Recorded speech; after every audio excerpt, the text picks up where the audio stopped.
Familia, sean todos muy bienvenidos a un nuevo capítulo de este podcast. Esperamos que sea de bendición, que puedan aprovecharlo al máximo y que por sobre todas las cosas dé el pie para conversar y dialogar en su grupo de conexión, en su familia, en su casa, donde estén. Hoy día continuamos con nuestra serie y hoy principalmente vamos a tener la oportunidad de estudiar a un nuevo profeta como ha sido en todos estos capítulos. Hoy día nos acompaña nuestro pastor Gabriel. Pastor, si quieres saludar ahí a los que nos ven y escuchan. Hola a todos. Un gusto de tener una instancia más de conversar. Esperamos que el podcast sea algo que puedan como compartir con otros, usar para, como decía Pablo, preparar su tiempo para los grupos de conexión. Sí. Y para que no pase desapercibido el mensaje del fin de semana. Totalmente. Al final tenemos mucho tiempo como invertido en esto y piensa en esta idea de que estamos haciendo un profeta por semana. Es un desafío súper grande. Entonces el podcast es una instancia de darle una vuelta más. Quizás el Pablo toma la óptica de alguien que está como recibiendo el mensaje. Sí. El expositor también está, en este caso yo, explicando algunas cosas más. Entonces es una forma de decir, ya, me llevo algo más de la predica y del mensaje del fin de semana. Totalmente. De hecho, si tienen preguntas o consultas, déjenla ahí en los comentarios, ya sea YouTube o Spotify. Queremos leerles, ya que esta instancia es para hacer preguntas sobre la predica y poder profundizar en cositas que quizás no se alcanzan a explicar y que son muy buenas. Tú mismo lo dijiste, un desafío estudiar un profeta por semana, ya que por ahí lo hemos mencionado, fácilmente puede salir una serie completa por cada profeta, lo cual estaríamos estudiando demasiado, pero aprendiendo también demasiado. Sí. Así que estaría bueno. Así que dejen sus preguntas o comentarios, los vamos a estar leyendo en ese sentido.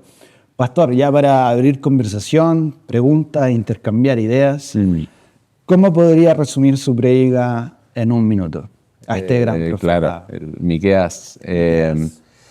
Me tendría que quedar con la idea del versículo como más famoso, ¿cierto? Que hablaba de esta idea de qué es lo que Dios requiere de nosotros, ya sabes lo que es bueno, ¿cierto? Claro.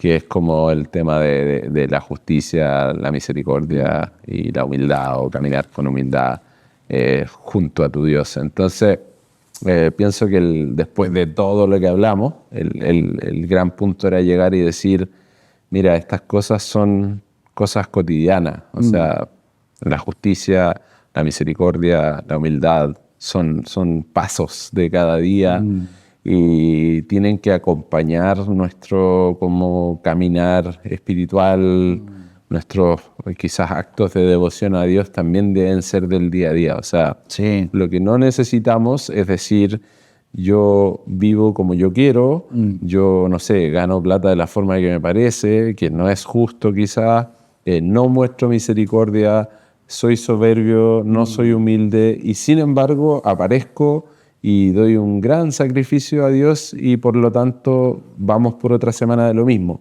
Total. No justicia, no misericordia, no humildad, pero llega el domingo, cumplo con mis cosas para Dios y eso es lo que en el fondo a Dios lo tenía harto.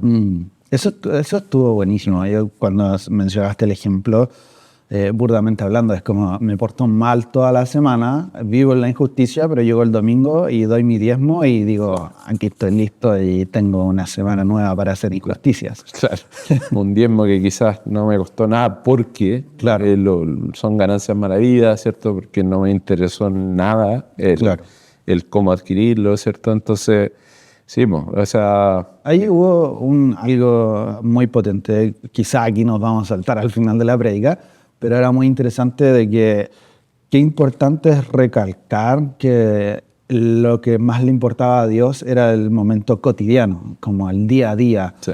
Por ahí mencionaste, recordamos el ejemplo un poco que no era necesario o no es necesario un gran sacrificio para cumplir todo esto. Bueno, lo mencionamos con la idea del diezmo o de cumplir con mis cosas de Dios, pero a veces como que cuando lo escuché decía, wow, la relevancia que Claro. la relevancia de estar en lo cotidiano, en el día a día, en el minuto a minuto, de recordar lo que es la justicia de Dios, de recordar estas ideas de mantenernos en lo recto, en los pequeños detalles, en las pequeñas decisiones. Eso lo encontré mucho. Claro, y leímos el texto de 1 Samuel que nos muestra que Dios prefiere o anhela más la obediencia que los sacrificios. Eso. Sí, porque la obediencia tiene que ver con un estilo de vida, con una coherencia, con algo que es cotidiano, y los sacrificios pueden ser, aunque sean extravagantes, o sea, para ti o para mí pueden ser distintos, y es como, no sé, el mundo siempre ha operado así, o sea, en las culturas antiguas era como, a ver, ¿qué sacrifico para que me vaya bien en la cosecha? ¿Cierto? Claro. Entonces, tengo que sacrificar un animal.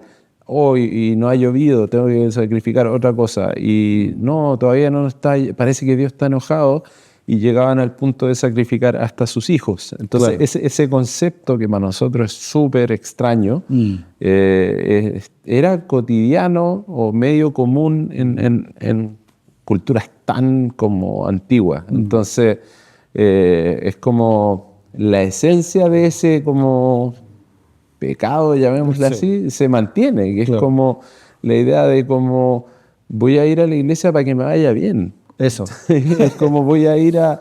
Y no, o sea, voy a ir a la iglesia a buscar de Dios. Exacto. Voy a ir a la iglesia a tratar de que mi vida, ¿cierto?, vaya alineado a los propósitos de Dios. Qué peligroso es pensar de que la iglesia se puede convertir en una especie de muletilla para nuestras vidas versus que realmente tenemos que ir a buscar de Dios. O sea, quizá no voy a, podemos encontrar muchos ejemplos, pero recuerdo mucho mi abuelita, parte de sus muletillas era como abrir la Biblia en ciertos versículos, tener ciertos rituales como muy específicos que al final no le entregaban nada de la iglesia, y ella me decía como, no, es que esto tiene que estar acá porque me va a ir bien si el Señor va a cuidar mi hogar si tengo la Biblia abierta en tal lugar, y con eso me salgo y me lavo las manos, por así decirlo. Exagerando un poco la idea, pero en este caso era como, qué peligroso es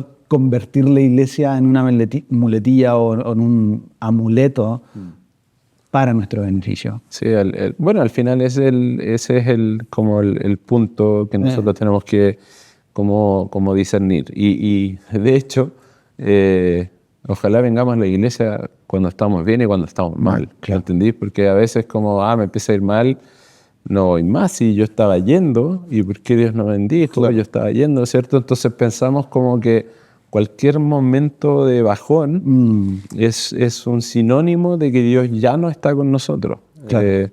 Y eso no es así, o sea... De hecho, quizá en estos casos, quizá lo más famoso es el dinero, como que si me está yendo bien, bueno, quizá a veces me olvido de ir a la iglesia porque me está yendo bien. Y acá hay algo interesante, cuando tengo la oportunidad de comentarlo lo hago, pero por ejemplo, yo no tenía mucha cultura de diezmo, y siempre antes de casarme fue algo que no lo tenía bien internalizado, y a veces lo hacía, a veces no, como que no porque no creyera en el diezmo, sino que no estaba dentro de mi ADN, y también era como, oye, ¿cómo voy a diezmar si llegué a fin de mes y no me queda plata? Entonces no me alcanza ni para el diezmo. Entonces como que no había reestructurado todo eso. Sí. Y cuando me casé, recuerdo el primer mes, como que conversando con Fernanda dijimos como, si diezmo, nos quedamos sin plata para el mes. Y como que conversando decíamos, pucha, tenemos que cambiar esto y tenemos como que reestructurarlo y realmente creer en esto. No por las lucas, no porque... en esa idea de que si doy algo, Dios me va a recompensar con el doble, con el triple, sino que era en creer. Claro. Y mi solución en ese momento fue como diezmemos, y como estamos recién casados, o sea, vamos a pechar 11 donde mis papás, después almuerzo donde tus papás, y solucionado. Comida gratis. Claro. Y claro, o sea, de ahí lo tengo tan marcado porque diezmamos en un post de creer, en creer en este matrimonio, en esta nueva vida, en creer en Dios, que Dios siempre va a proveer, no nos va a faltar nada, y queremos hacer lo correcto en ese sentido. Y claro, y de ahí parte toda nuestra historia, o sea, nada que decir, bendición en ese sentido.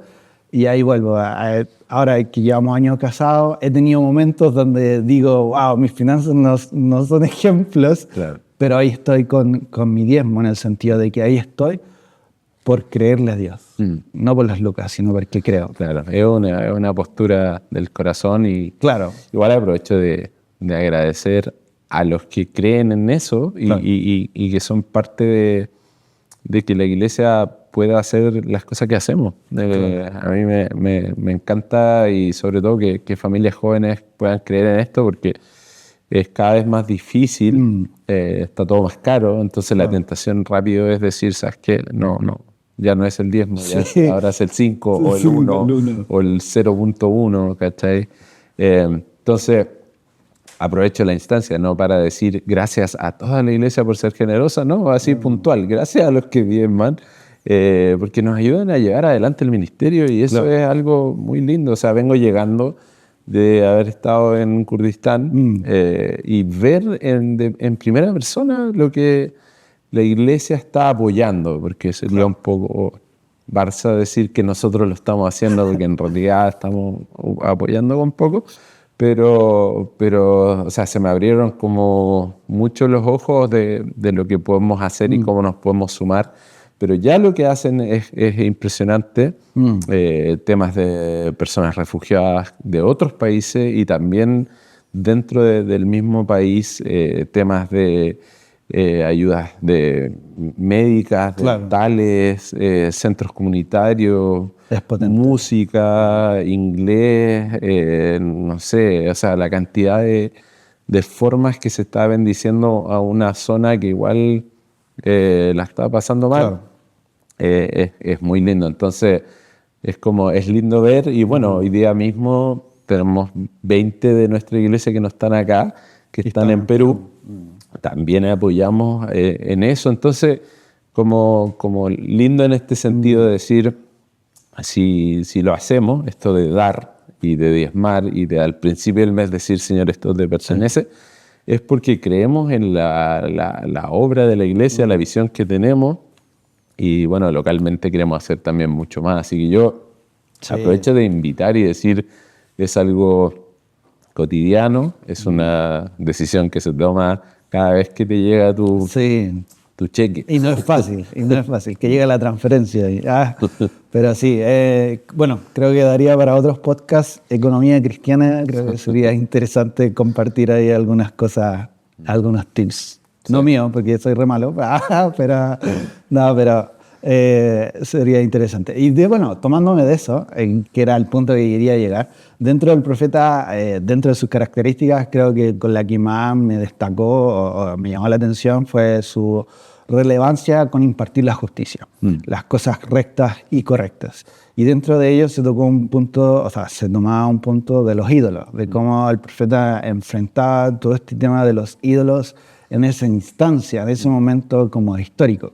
Y me gustó porque, bueno, él fue súper duro, fue directo al grano, por así decirlo, pero me gustó porque es algo que quizás tenemos que constantemente repasarnos, como realmente estamos haciendo vista gorda a nuestros ídolos, qué ídolos están gobernando nuestras vidas, que no nos damos cuenta. En ese momento hablábamos de que qué fácil convertir la iglesia en un amuleto de la suerte, por así decirlo, y justo Miqueas, el profeta, habla de los ídolos donde puede salir un abanico de ídolos. Y justo hablamos del dinero también, que hoy en día puede convertirse en un ídolo totalmente poderoso. Sí, o sea, él partió, ¿cierto?, con esta idea de que Dios viene a bajar y a juzgar a las dos capitales de los dos reinos, justamente porque tenían ídolos, cometían harta inmoralidad, se aprovechaban de las personas necesitadas, como que de noche estaban craneando cómo quitarle las tierras a los más pobres.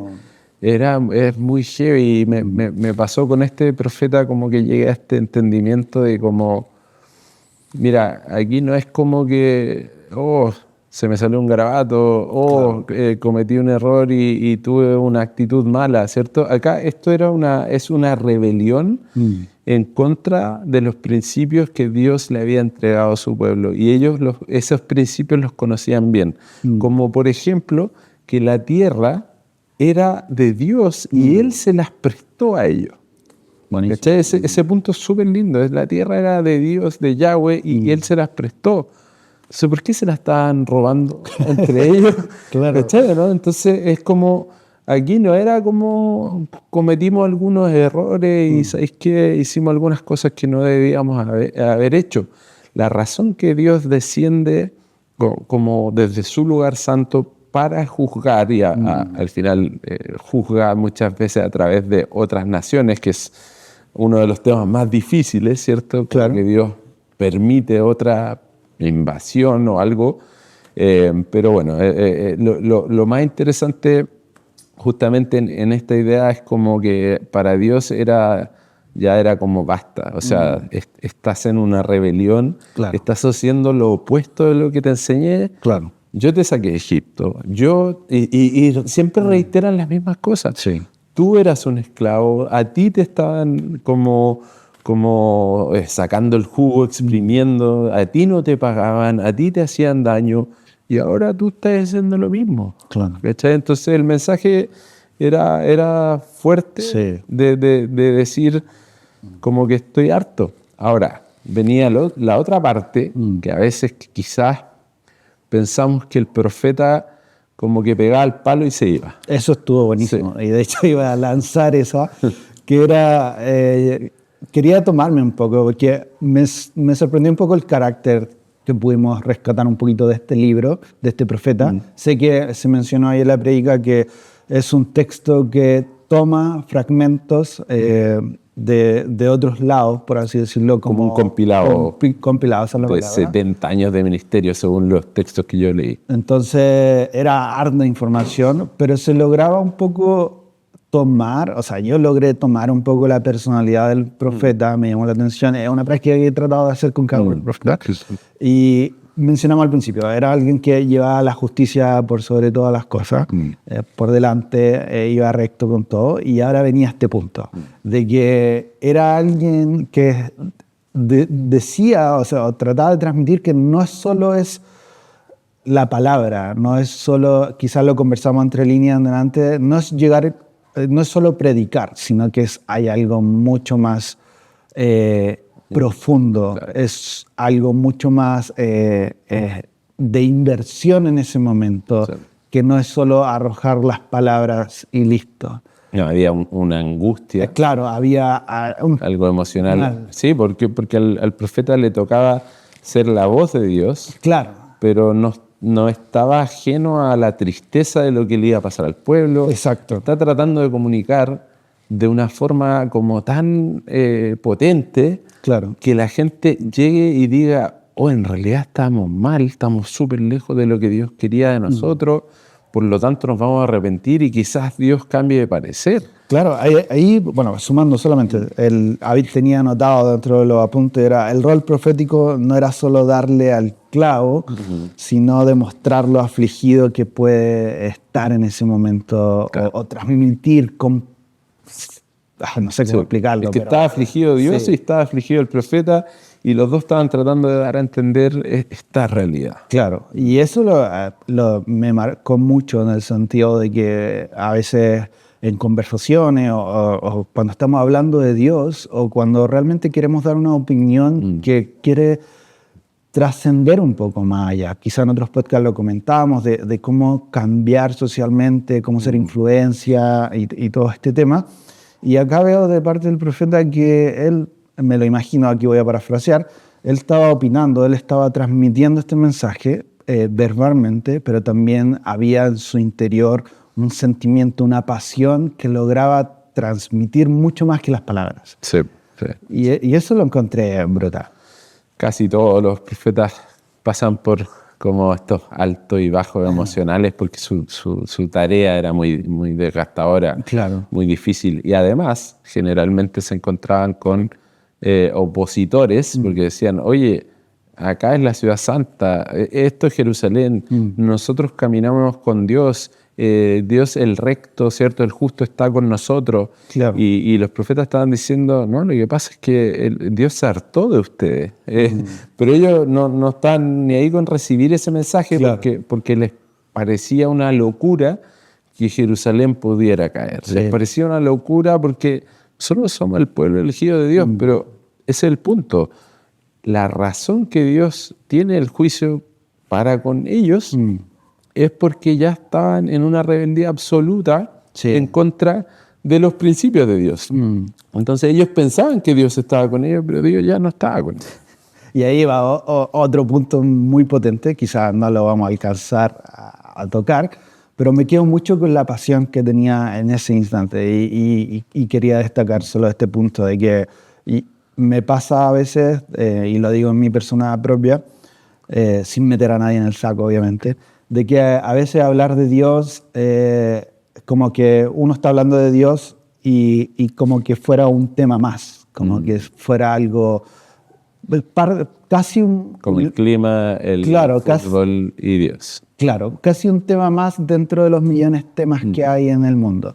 Y al escuchar el relato bíblico me cayó una teja que es, wow, si realmente estoy hablando de Dios, debo hablarlo con pasión, debo hablarlo con otra tonalidad, otro fervor, porque no es cualquier tema, no es cualquier cosa, sino que es Dios mismo. Entonces, en la expresión que tenía Miqueas, cómo podía extraer un poco esta idea, imaginarme su momento ahí, tratando de instaurar la justicia de Dios, me imaginé eso un poco. Solamente porque quizás tenemos tantos diálogos día a día con tantas personas que es como, no sé, hoy día, ¿quién jugó? Claro. Colocó la U, bueno, ¿quién ganó? Listo. Ya, oye, ¿fuiste a la iglesia? Sí, ahí que hablaron. Ya, listo, buenísimo, chao, nos vemos. Entonces, como que, no sé, eso me llamó mucho la atención de cómo a veces podemos entibiar el relato de Dios sin darnos cuenta. Como hacerlo demasiado cotidiano. Claro, y no tomarle el peso verbal que tiene estas palabras o estas escrituras. Sí. Es interesante. Bueno, familia, el tiempo nos pilla un poco acá en el podcast. Como saben, quedaron varios puntos muy, muy interesantes.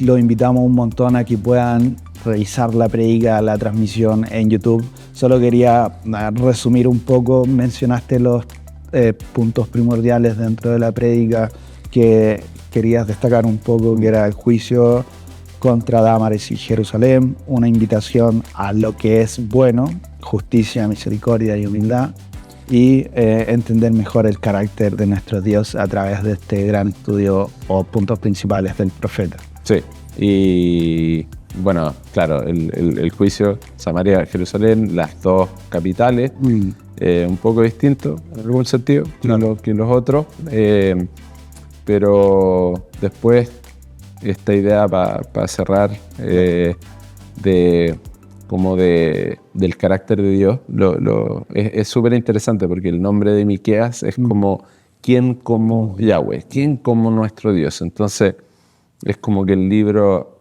abre diciendo tenemos a este profeta que recibe palabra de Dios y su nombre es Miqueas, ¿quién como Yahweh?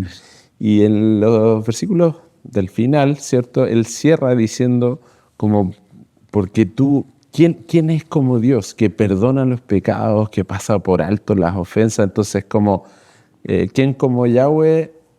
Así es Yahweh, ¿me entendí? O sea, ¿quién como Dios? El rol del profeta y la respuesta cerrando el libro es muy lindo. O sea, ¿quién es como Dios? Que pasa por alto las ofensas porque su mayor placer es amar. Entonces, imagínate el cierre de un libro que es como, tenés que cambiar, tu justicia es atroz, te estás aprovechando de la gente, pero como los quiero pastorear, los quiero cuidar, los quiero llevar por un camino recto.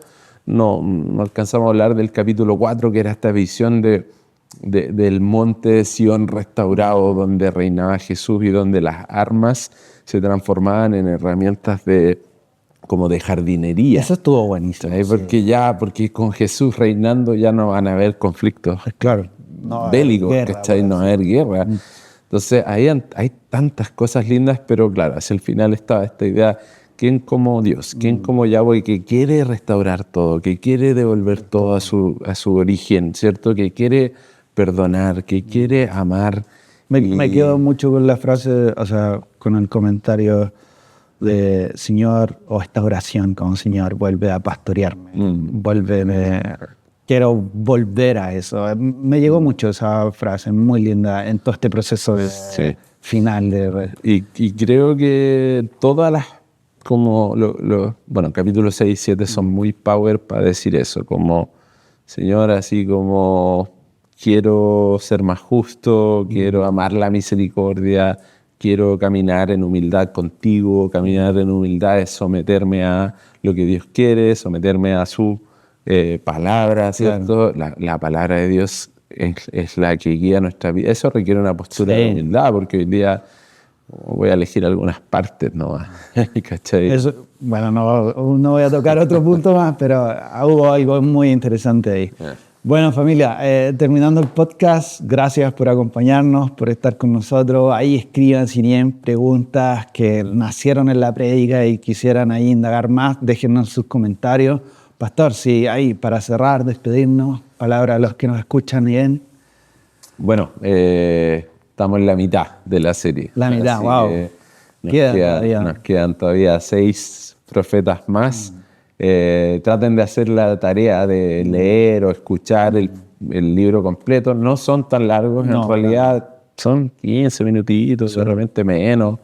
Pero nos vamos con una idea mucho más como desarrollada de quién es Dios, cómo es su carácter, cómo es su pueblo, cuál es el rol de los profetas y qué errores, ¿cierto?, podemos evitar nosotros y permitir ahí que Dios nos pastoree y que nosotros vayamos mucho más alineados con Él. Bueno, siempre dejar un mensaje igual de esperanza. Es Dios quien nos va ayudando en este proceso, no es por nuestras propias fuerzas. Y si vas a intentar caminar en justicia, amar la misericordia y ¿cuál era el tercero? Humildad.